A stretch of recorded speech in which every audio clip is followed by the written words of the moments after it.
Well, hello, my friends. Welcome to Granny B's house. Is it a good day where you are? Oh, I hope so. Granny B's having a good day because I just know you're being kind to the people around you, and that makes me so happy. Well, these animals are not happy. They've gone on strike. The animals at the zoo have gone on strike. This book is called Animal Strike at the Zoo. It's written by Karma Wilson and illustrated by Margaret Spengler. Animal Strike at the Zoo, it's true. All right. Oh my goodness, this is a big book. Granny B has to move out of the way. No more peanuts. I quit. That's it. We're through. There's an animal strike at the zoo. It's true. The headlines are telling it all. The animals quit. That's it. We're through, say all critters from biggest to small. We're paid only peanuts, the elephants shout. And goodness, we're bigger than that. So now they won't trumpet or lumber about. They sit in the shade, looking fat. The monkeys won't monkey around anymore. You won't see us climbing again. They wallow like monkey lumps on the floor. We want a nice pool in our pen. The leopards aren't prowling. The wolf packs aren't howling. The tigers aren't growling. The otters are scowling. Egad, the worst has come true. There's an animal strike at the zoo. The zebras are looking like horses today. They painted their stripes in, you see. We're all sick and tired of eating this hay. Our good looks do not come for free. The silly giraffes are not any better. You won't see our necks anymore. They're knitting themselves lots of turtleneck sweaters which go from their heads to the floor. Business these days is slow as can be. Folks go to the circus instead. Nobody wants to pay money to see the animals lying in bed.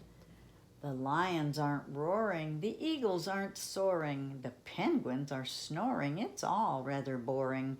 What can the zookeeper do when there's an animal strike at the zoo? He really is doing the best that he can. The elephants all got a raise. Instead of just peanuts, they now eat pecans. And he offered them 6-hour days. The monkeys were given a small kiddie pool, and he's feeding the zebras sweet oats.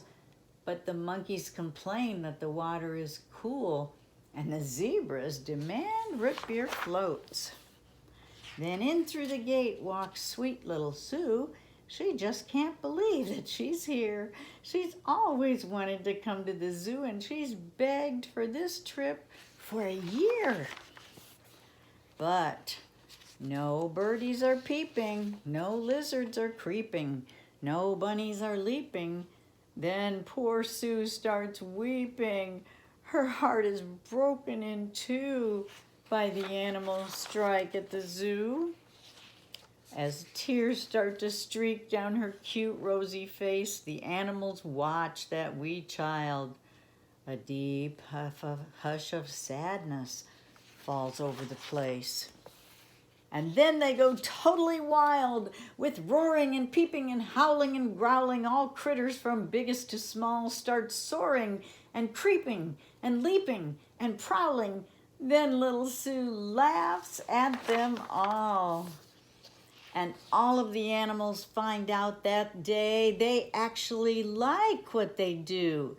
The zookeeper calls the reporters to say, "Hooray! No more strike at the zoo." But the bear at the circus won't pedal his bike. Uh-oh, he says he's on strike. Those silly animals. Well, I'm glad they got what they wanted. Pecans instead of peanuts and a swimming pool. But when you go to the zoo, if you go in the hot afternoon, all those animals are hidden inside their cages and their enclosures. They're resting, they're trying to stay cool.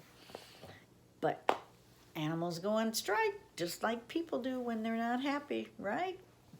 I don't think so. I think that's a silly book. But it was fun to read it, and I hope you had fun listening to it. So you come back and see me because you know Granny Bee loves you, and you know Granny Bee's going to read you another story.